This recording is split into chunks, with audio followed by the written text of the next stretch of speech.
Sabi ko noon, huyo ka pag pumayat ako. Oh my goodness.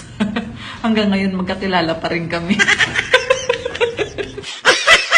Hindi daw ako marunong mag-English. Wag ako. Give me alone.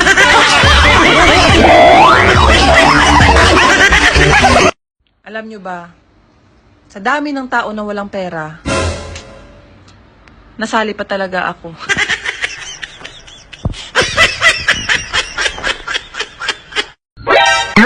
Ang itim ko daw sa personal. Eh di ikaw na maputi. Mula noo hanggang lieg.